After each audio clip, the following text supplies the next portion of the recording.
Fala pessoal, bom, mais uma glândula aí pra gente estudar, mais uma série de informações aqui pra gente, tá? Então agora a gente vai ver as tais das suprarrenais, tá? Por que chama suprarrenal? Porque é uma glândula que fica em cima do rim, olha que bonitinha, tá? Tem coisa aqui que não tem nada a ver com o rim, ela só está localizada ali, tá? Então essa é a glândula suprarrenal. Então você tem duas delas, tá? Um em cada rim, em cima dele, tá?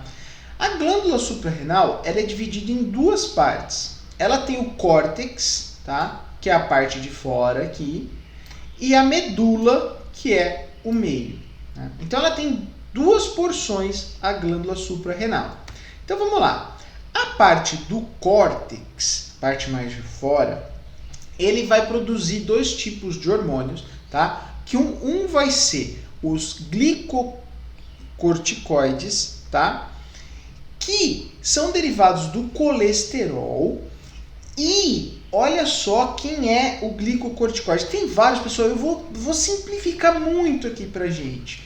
Mas aqui é o cortisol. Vocês já devem ter ouvido falar dele, não deve?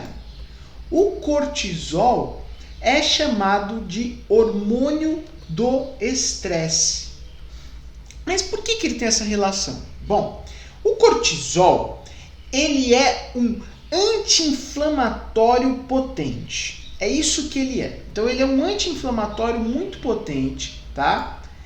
E ele aumenta a glicemia, o açúcar do sangue. Então ele é um... O que ele serve? Em condições, vamos pensar assim, selvagens, quando você está num estresse, numa situação que você vai caçar, que você vai brigar, que você vai fugir de um predador, então aumenta esse nível de estresse seu e a suprarrenal já aumenta o cortisol, falando assim, olha, esse cara vai se machucar, ele vai brigar, né? Não pense que quando você vai caçar, vai brigar, você sai ileso, não. Tá? Você se machuca. Então ele já aumenta preparando o corpo para futuras injúrias. Tá? O que acontece é que o nosso estresse do dia a dia é outro. Tá? O estresse do dia a dia, ele não é porque eu vou caçar ou vou ser caçado. Essas são as pequenas coisas.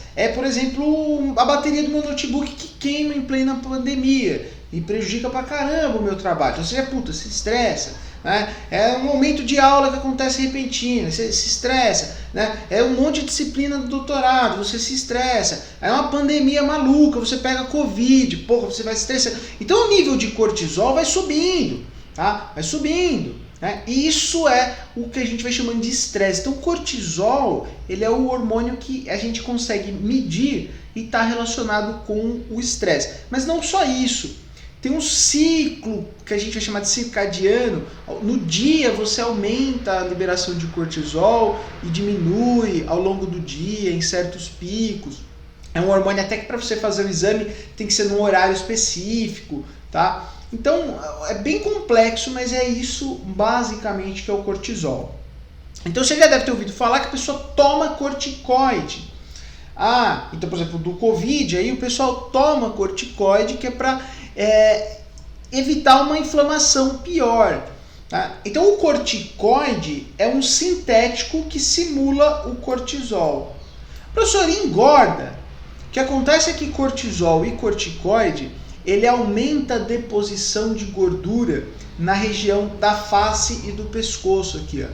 E aí quando a gente fica com a carinha mais inchadinha, já parece que você engordou bastante, tá? Então é só você ver pessoas que tiveram Covid, fizeram uso do cortisol, você vai ver que o rosto dá uma inchadinha, tá?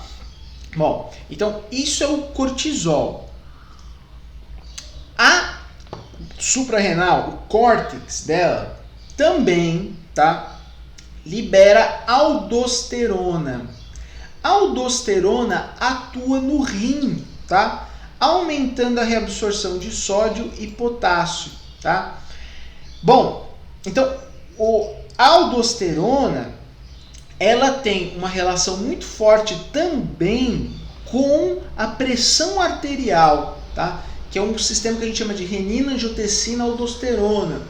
Então, é por isso que tem muita relação de você evitar comer sódio, sal, para diminuir a pressão arterial. Você deve ter ouvido falar, seu avô provavelmente não pode comer coisa com sal, ou rua barulhenta, tá? Por conta, tem essa relação aqui. Então, quem for fazer uma faculdade ou fazer um outro curso que tiver uma relação com a parte médica, vai estudar muito isso, renina, angiotensina, aldosterona, mas pra gente aqui, fica tranquilo, não vamos ficar complicando muito não, tá? Olha lá, e o córtex da suprarrenal, ele também produz hormônios que a gente chama de masculinizantes, são similares à testosterona. Isso em homens e em mulheres, tá? Então, no homem, o principal que produz testosterona é o testículo, tá? Mas a suprarrenal também produz um pouquinho. E nas mulheres também.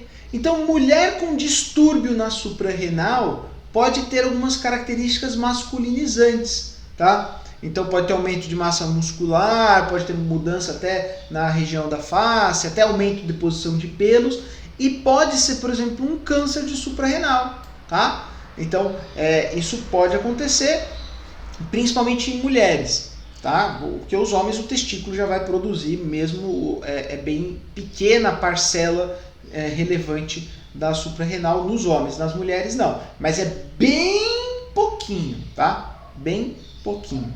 Tudo bem? Então, esses são os hormônios do córtex da suprarrenal. A medula da suprarrenal vai produzir dois hormônios, que é a adrenalina ou epinefrina. Professor, qual é a diferença? Epinefrina é o nome que se usa nos Estados Unidos. Adrenalina no resto do mundo, tá? É basicamente isso. A adrenalina, ela é o hormônio de fuga ou luta. Então você vai aumentar a frequência cardíaca, vai aumentar a pressão arterial, vai aumentar a frequência respiratória, tá? Essa é a adrenalina. E a noradrenalina, a norepinefrina, é o contrário, tá? Mas eu prometo que eu falo um pouquinho mais disso aqui na aula de sistema nervoso, tá? Que tem uma parte ali mais que a gente vai debruçar um pouquinho mais aqui. Tudo bem? Então, esses são os hormônios da nossa suprarrenal. Beleza? Nesse caso aqui, ó, eles são regulados pelo ACTH. Então, o ACTH que é produzido pela hipófise. Beleza, pessoal? Então, depois a gente vê mais algumas glândulazinhas. Um abração.